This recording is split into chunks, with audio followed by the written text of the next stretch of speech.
Garage. Today we're in Axel's Kitchen. And of course Axel's Kitchen is a noisy place because everybody likes to make noise and walk around behind me.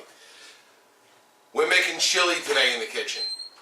We worked on the car during the day, cleaned up, and now we're going to make chili. We're making chili for the first annual chili cook-off at the local high school. It's the last home football game, and we're going to have about 7 or 8 different chilies, and we're going to do a chili cook-off. So tonight I'm making chili for 40 people, which is double my normal chili recipe. My chili recipe normally serves 20. So I'm doubling all my quantities. Don't worry about the quantities. If you want to know how to make the chili, we're going to have something in the description that's going to have all the ingredients and directions on how to make it. This is only the second time I've done a recipe video. My first one, and now I can do this, the first one was how to make fried Oreos. And that worked out pretty good. People liked it. So click here. I finally figured it out. Click here. And you can get to the fried Oreo video, or I'll put a link in the description below. So I'm going to get my ingredients out, and we'll go over what we're going to need to make this chili. Alright, to start off, the first thing that I like to do is prepare my vegetable ingredients, because that's the most time consuming. It'll be onions, it'll be a variety of sweet, I guess, bell peppers they're called. Are they called bell peppers? Are these called bell peppers? Yeah. Alright, so I got 2 greens, I got 2 yellows, and I got 2 reds. In reality, you could use all the same color, you could use all green. I just like the different colors because I think it looks nice. I don't really know if there's any difference in flavor. Then what I grabbed is any hot or mild to hot peppers that are in your local supermarket. Don't have to go crazy looking for peppers. What I did this time was I like to grab usually jalapenos, but this time they had mild to mild hot green chili peppers. Hey, chili peppers and chili. So I got 2 of them. And then I got some habaneros, and I got a whole handful of them, probably about 6 of them. I usually will get, for my normal chili recipe that serves 20, I'll usually put about 3 or 4 jalapeno peppers in, and that provides some of the heat. If you're trying to make it a little bit hotter, when you cut them open, don't clean the seeds out. Throw the seeds in with it. Keep the seeds. This is for a chili cook-off, so I don't want to make it too hot, so I'm not going to keep the seeds. So what I'll do is, I'll cut these peppers open, and I'll clean the seeds out of all the peppers, especially the hot peppers. And then the only other vegetable that I put in is celery. And it's a decent amount of celery goes in there. The pain in the neck here is, you know, chopping it all up, and you're pretty much dicing the vegetables up, whether it be the onions, the peppers, or whatnot. And you're going to dice them all up. You don't have to start cooking them in any certain order. I'll show you how you do that. What I like to use to help me cut them up, now I know like a professional person or whatever is going to just chop them up with a knife real quick. What I think is the easiest is to use a hand slicer like this. It's called a mandolin slicer. This one is made by OXO. It's real sharp, and it makes the job a lot quicker for a novice or somebody who's not always dicing something up in the kitchen. Even if you have a good knife, it's a pain in the ass to dice all this stuff up. So I use the mandolin slicer. So in order to save you the burden, I'm going to dice this stuff up, and then we'll show you what it looks like in the end. Okay, about a half hour into cutting, I have almost all my vegetables cut. It turned out that mandolin slicer doesn't work well with the peppers. It works great with the onions, and I'll show you that in a minute. But I just wanted to address the peppers. You can see here in front of me the reason why I used the different color peppers. Right, it looks pretty neat. Right, you got some nice color. The flavor is probably a little different between them. Who knows? In a chili, who can really tell? But don't get obsessed about what size to cut them. You know, maybe a little 1/4 inch to 1/2 inch cubed is fine. Usually what I do is if I cut some thicker, the next one I cut them thinner. But don't get crazy with that. Same thing with the celery. 1/4 inch about cubes is fine. They're going to soften up when you start to saute them. Now the hot peppers. The hot peppers you got to dice really, really small.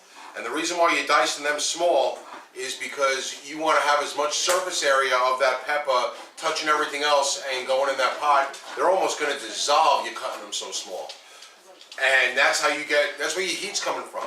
Predominantly your heat's coming from these hot peppers, and in this chili we're using 2 mild to medium to hot chili peppers, and we're using like 6 to 8 really hot habaneros. And that's 6 to 8 habaneros isn't a ton for chili that's going to feed 40 people. Now, a lot of people claim that chili doesn't need all these vegetables in it except for the peppers, chili peppers, and that's it.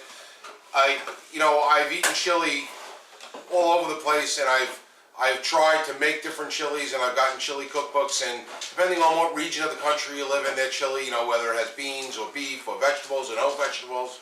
Some places put corn in their chili, I don't know. Supposedly there's a competing chili with me tomorrow that's going to have Cheetos and brown sugar in it, and then one with ketchup in it. Now that's like chili catastrophe to me, but I'm a chili guy and I like chili, so I don't put any of that in my chili. I do like the vegetables, and I do like beans and meat mixed together. And when we get to the meat portion, we'll go over what kind of meats you could use, what kind of meats I'm going to use for this competition, and what kind of meats I normally use when I'm cooking it for my at home for my family and my friends. So I'm going to get all this in a pot just to put it to the side, all these peppers and the celery, and then I'm going to adjust the camera and I'm going to bring it down so that you can see how that mandolin slicer works on the onions. It works pretty neat. Just a side note about these hot peppers, when you cut them, make sure before you start to touch your face or your eyes or anything like that, you wash your hands. Believe me, I know from experience. If you're picking at stuff while you're cooking, which I just was, my wife made some quesadillas, and I grabbed a piece of quesadilla and threw it in my mouth, and I do have some tingling around my mouth just from handling and dicing up these hot peppers, the habaneros. Make sure you wash your hands, especially before you go to the bathroom. And I know from experience there as well. That hurts. What? It's true. Shit happens. Well, it wasn't shit. Okay, using the mandolin slicer, right? Sort of give it a little 1/8 of an inch or so. You skin the onions however which way you would normally do it. Yeah, my eyes are a little teary right now. And then you pretty much keep running it over that at the 1/8 of an inch mark. Alright, yes, my hand is getting close to the blade, and that's why they got this thing over here, so you can get almost the whole onion out of it. So you're going back and forth, okay, until you get down to the bottom of the onion, and that's what you got left and the end. Now, you take it off, and here's your onion that's nicely sliced. I sort of try to get it back up together like that. All right, this is a little fat cut, so I'll put that to the side, but I'll turn it around like that. I'll give it a slice across, and then I'll just keep slicing it up like this. Any spots that squeak out, I'll cut, and then I'll just come along like that and just give it some good cuts with a sharp knife to dice up the onion. This works pretty well, and it limits your exposure to the onion, so it limits the amount of tearing coming out of your face. Alright, and then these that I missed over here, I'll throw to the side, and I'll get these chopped up at the end. But that's pretty good like that, especially the onions, because they soften up real easy and they shrink up, and they turn into almost nothing once you got them going, sauteing in the pot. Alright, so I'll do the 4 or 5 onions that I have, and then we'll move on to the next step. Alright, so we got all the vegetables chopped up. Now we can move along to the meats and our beans. I don't know if is a bean a vegetable? I don't know. Is a bean a vegetable? No. Is a bean a vegetable? No, it's a... Whatever it is, a bean. So you take your beans. I use canned beans. I don't use the bagged beans because the canned beans is nice and easy. I usually get red kidney beans, black beans, pink beans, light kidney beans, white beans. Whatever they have on the shelf is good. 4 or 5 different kinds of beans. I even use chickpeas, which are garbanzo beans. Mix them all up. What I do is I pour those beans into a colander and let the juice that the beans come in drip out. I don't need any of that juice. As far as meat, I like to use a mixture of chopped meat, of chopped beef, maybe some chopped or ground pork, ground beef, ground pork. I like to take any kinds of cheap cuts of beef or pork and sort of cube them up. So if you have a couple of leftover pork chops in the freezer or small steaks in the freezer, you just take them, defrost them, and cube them up into like half-inch cubes, whatever you have laying around. The best chilies that I've ever made, the meat that I used was all leftovers from the freezer. So a couple of breakfast sausage even I threw in there, chopped them up and threw them in. Old steaks, not old steaks, but if there's like 2 steaks left frozen, and the 2 steaks ain't gonna feed anybody in my family, so take that out and chop it up. I never put chicken in it, never put turkey in it. It's always pork or beef. I have used venison. This is a great chili recipe for using venison. But because it's a chili cook-off, I gotta use 10 pounds of meat in the chili. So instead of going through all that work and chopping it up, I kind of like the different texture of having cubed meat in there along with the ground meat. I'm just going to use ground beef. So I got a 10-pound bag of ground beef. And that's going to be our meat. But like all good recipes, they should really start with either buttermilk or bacon fat. So what I like to put in my chili, and I know there's some chili people out there that are going to hear this and go, oh no, but it's bacon. And I usually put a pound of bacon, and that's how I start my chili. I usually put a pound of bacon, so I'm going to do probably about 2.5 pounds of bacon in this chili, just because it's just a bigger quantity, and that's where I'm going to go on that. Now, these are our other stuff videos. This goes into a playlist called Other Stuff, and because I figured out how to do it, if you want to see some more of our other stuff videos, you can click here. I figured it out. That's right, motherfucker. Click here. Alright? Click here, and it should be there. It better be there. Click there, and you can go to some of our other stuff videos, which goes a little beyond auto repair, and it might dabble into tool reviews or product reviews, maybe some recipes and cooking, and maybe some household repair around the house. Right? Right, Tina? Right. So, what I'm going to do now is I'm going to cut this bacon up. The bacon's going to get cut up. Pretty much you take a bunch of slices, it's about 10 slices or so, and I kind of just cut through it about 1/4 inch at a time, and you wind up with a 1/4 inch stack of bacon. You open them up and they're like that, and you can imagine what a sliver of bacon like this, once it's going in the pot, is going to shrivel up to. And that's how we're going to start the chili, with the cut up bacon. So I'll cut up all this bacon, and then we'll get it into the pot, and I'll show you how we get all that done. I'm going to cut the bacon now. Okay, so what I have here besides a heckling wife is about 2.5 pounds of bacon chopped up in the bottom of a pot. This isn't my final product pot, this is just to get my vegetables going. So I'm going to take this bacon, I'm going to throw it on the stove, and just keep letting it simmer, stirring it with a wooden spoon. Let all that bacon fat goodness get into it, and then I'll start throwing the vegetables in a little at a time and get them good and soft. In the meantime, alright, I have my ground beef here. I'm going to cut this bag of ground beef open. This is a 10-pound bag. I'm going to use probably about 8 pounds of the 10 pounds.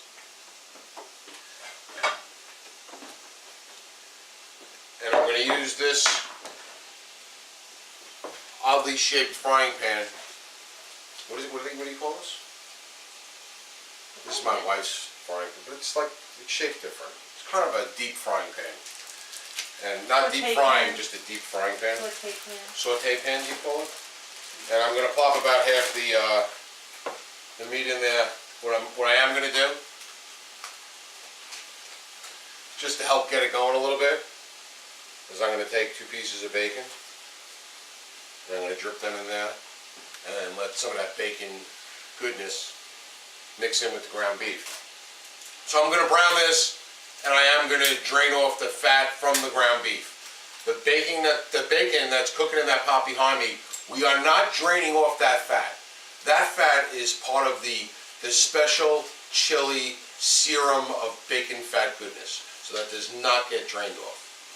Alright, so I'll throw this on and we'll get this stuff browned up.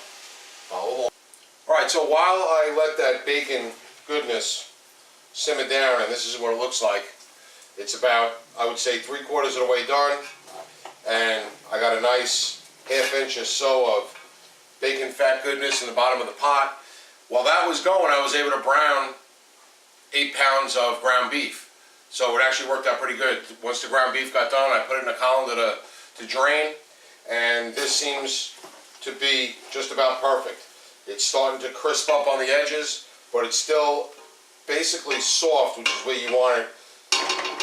You don't want it to be crunchy or burnt, because you don't want that crunchiness in with your chili. So the next step is just to start adding the vegetables little by little. You're just going to saute those vegetables in the bacon fat and the bacon until just they get soft. You don't have to really, overdo them. Just soften them up good. And that's what we're going to start doing now.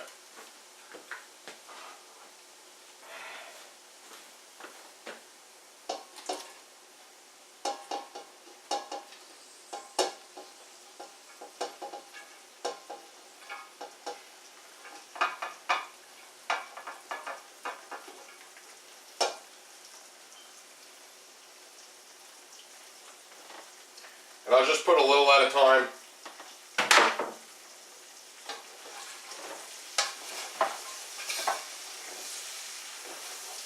Normally speaking, in my normal quantity, I'd be able to dump it all in at once into one big pot, but this is just a huge quantity that I'm making.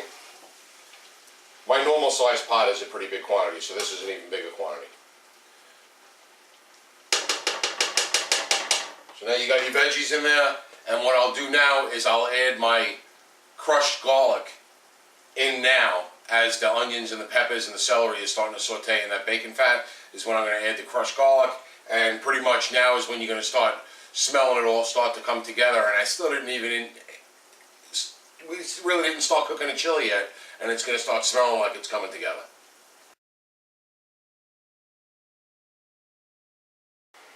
So I have all my vegetables in. They're steaming. The bacon fat is mixing and helping saute them. You got to keep stirring them. There's a lot of vegetables in there. They're starting to soften up and diminish in volume. Part of the recipe is to add 2 beers. Now you could add the beers later on. You could add when the chili's all mixed together and simmering, or you could add it early. In this situation where I have so many vegetables, adding the beer early will help steam up those vegetables and get a little more moisture in there to help those vegetables soften up. So what I'm going to use, I used to always use a dark beer, and then I realized, when I was making chili and I didn't have a dark beer on hand, that whatever beer I threw in there actually worked out pretty good. So we're going to go with a Long Island beer company, not Long Island, Long Ireland. It's a summer ale, because it's not summer anymore, so the summer ale, it's time to go. And I'm going to use a Red's green apple cider. And I think the green apple cider is going to be a nice addition to the chili.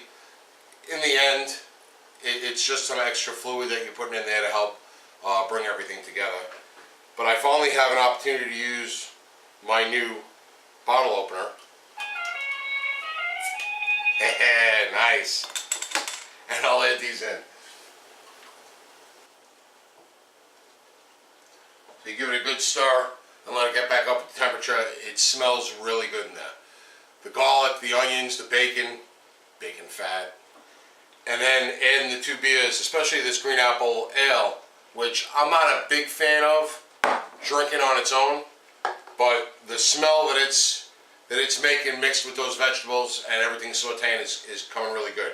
The garlic that I used, just to avoid mincing or crushing my own garlic, I used a jar of crushed garlic from the supermarket. 4.5 ounces is about the right amount that you need. I think the recipe calls for 4 cloves, so I'm doubling the recipe, so that's 8 cloves. This is 4.5 ounces. It was like 6 good tablespoons full of garlic. Sounds like a lot of garlic. It is a lot of garlic, but trust me, it pays off. Alright, vegetables are soft. Got my big pot ready, and now we can start putting the chili together. So what I'll do to start off with is grab the pot of vegetables, dump it right into the big pot.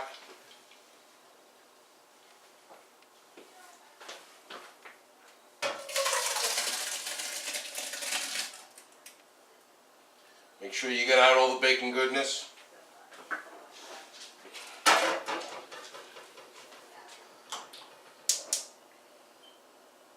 Alright, and you're going to put it on a medium heat or so for right now. Then you're going to take your ground beef that's already been browned and you're going to put that in as well.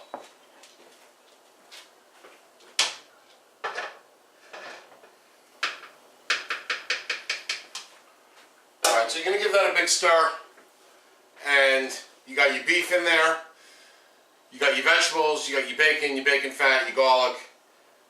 Now you're going to start adding your spices to turn it into a meat and vegetable dry mix into what it's going to be chili, which is going to be your spices and your chili liquid, which is, I call it, which is going to be a combination of crushed tomatoes and tomato sauce, not ketchup.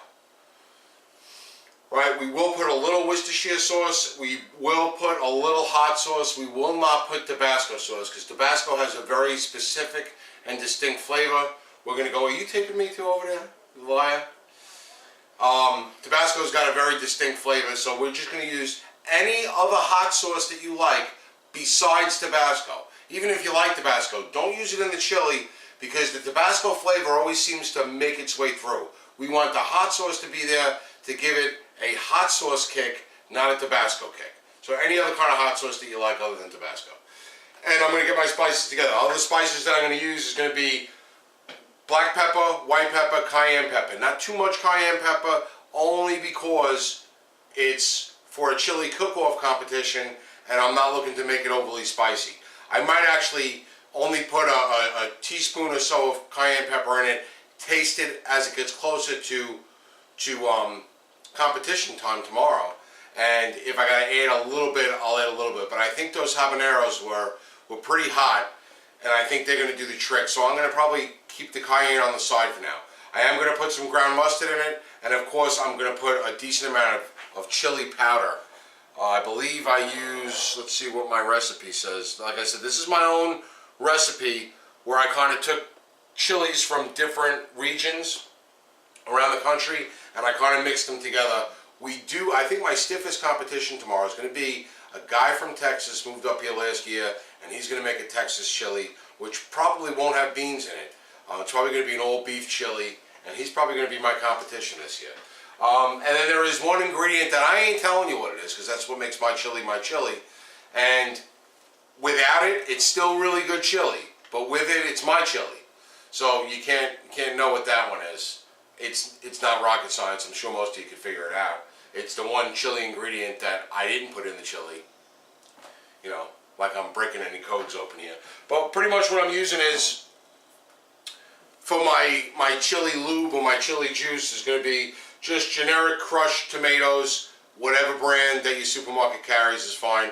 Crushed tomatoes in a can, and then tomato sauce in a can.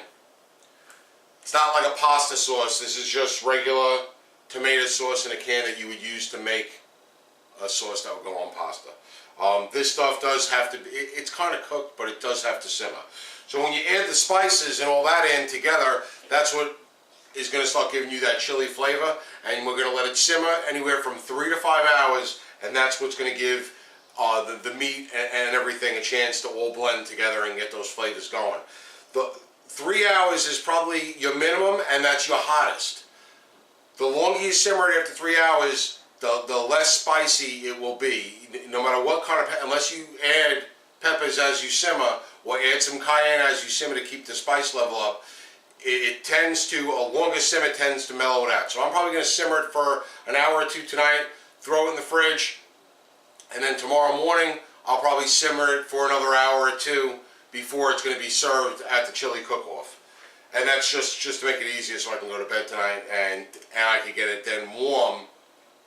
So I'm bringing it to the chili cook-off already heated. So when they put it on their heating racks, it's already hot. We don't have to do any cooking there. It's just enough gas on it to keep warm. The beans is going to be the last thing we're going to add is the beans. And the reason for that is the beans are fragile. So you don't want to do a lot of stirring once you add your beans. So that's why we're going to put them in at the end, because once the beans are in there, it's a real gentle stir so that you don't mush or break the beans up.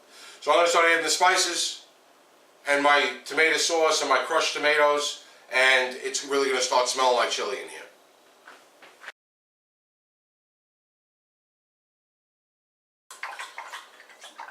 Alright, we have it simmering, it's up to temperature, it's simmering away, it smells good, smells like chili, looks like chili, except we didn't put the beans in it yet. Because now it's all simmering together, it's hot, all the spices have had a chance to mix in with everything. It is a little on the wet side because we didn't add the beans yet, so it's a little soupy. I'll snap another pic so that you see what it looks like.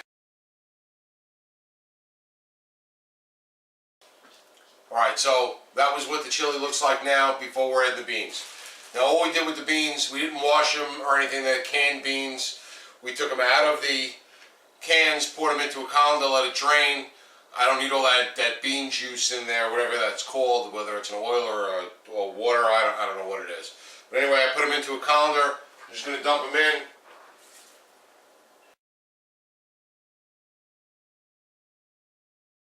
That's about half of them.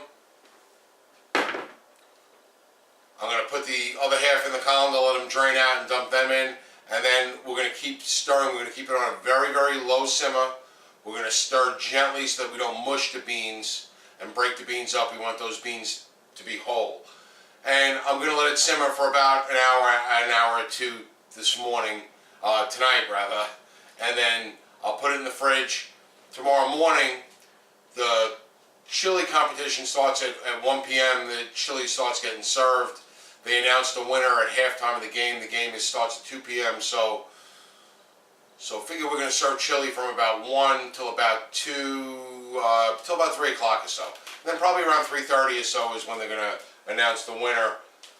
So I'll probably simmer for another 2 hours tomorrow. That'll give me a total of 4 hours simmer time, which is right in that medium range. I'll check it. I can tell from my nose that being that those 5 tablespoons short on the chili powder, I'm going to have to put some chili powder in. I'll do that in the morning. I'll run out in the morning and get some more chili powder. The only other variable that there is, and the reason why I went with 8 pounds in my 10-pound bag of chopped meat, is because sometimes it's for one reason or another, it's a little more liquidy than I like it. And if at the end it's a little too liquidy, what I'll do is I'll brown up some more of that ground beef and throw that in there and mix it in, and that'll help take some of the liquid away and make it a little firmer. But usually, the reason why I like to do it the night before is because when you let it sit in the refrigerator overnight and then you simmer it again, it's a little bit of a thicker chili. I don't like a soupy chili. I kind of like a hearty, thick chili, and that's what I'm aiming for. So I'm going to put the rest of the beans in. I'm going to let it simmer for that a little bit longer, and then I'll put it in the fridge. And tomorrow we'll finish up the video with the finished product on this chili. If you like chili and you like different kinds of chili, especially chili with meat and beans in it, you'll probably like this chili. You could keep it hot, you could keep it mild. The flavor's still good. I like it on the hot side, but like I said, this is going to be more mild, as long as those habaneros weren't too hot. And they were burning my eyes just cutting them up. But we'll see what it's like tomorrow, and we'll finish up the video tomorrow.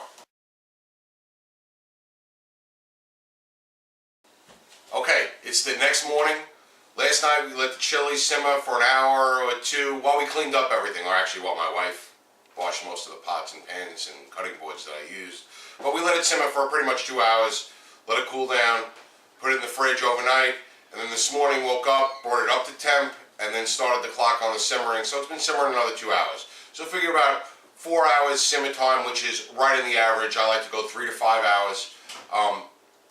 I did have to run to the store this morning and get some more chili powder because it was a little light on that chili seasoning. So I was 5 tablespoons short last night. I added another 5 tablespoons. Also a little taste testing, just to get the spice right. I wound up adding a little bit of cayenne pepper to it just to give it a little bite.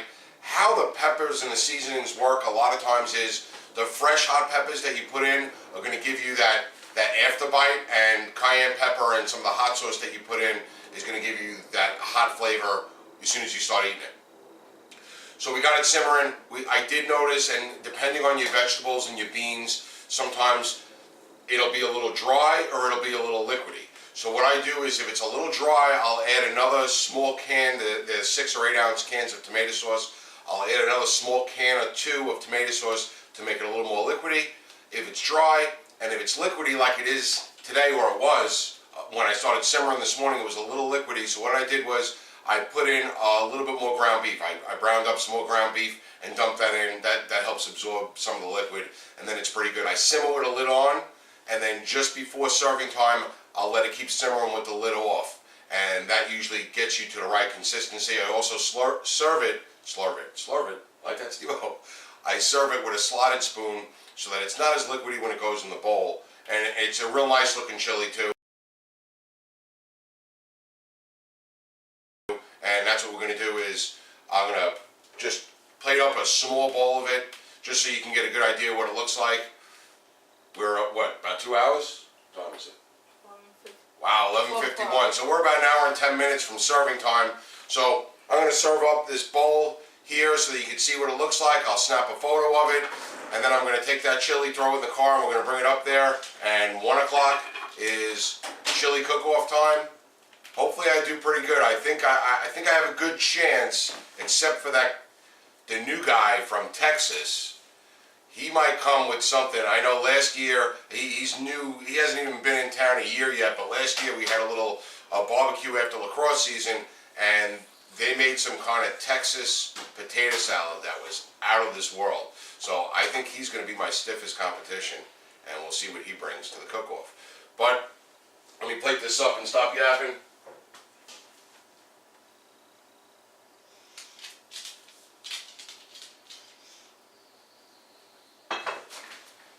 I got a small bowl of it here. Let me bring it around. All right, you can see that it's got a nice consistency to it. You got a nice mixture of beans to it. Pretty much every big scoop that you put in, you're gonna get a nice mixture of the different beans. There's, like I said, the garbanzo beans, kidney beans, black beans. We like to really mix it up. And there's definitely enough bacon that every big scoop or every bowl is going to have some bacon in it. It is a little on the spicy side, which is where I want it. It's not too spicy where teens won't eat it, but it is a little bit on the spicy side. Doesn't really need anything. I usually garnish it with a little cheddar cheese, a little shredded cheddar. But that's about it. Off to the chili cook-off. I hope you enjoyed this long-winded recipe on how to make chili. Try it at home. The more you make it, the better you get at it. That's it for Axel's Garage. See you next time.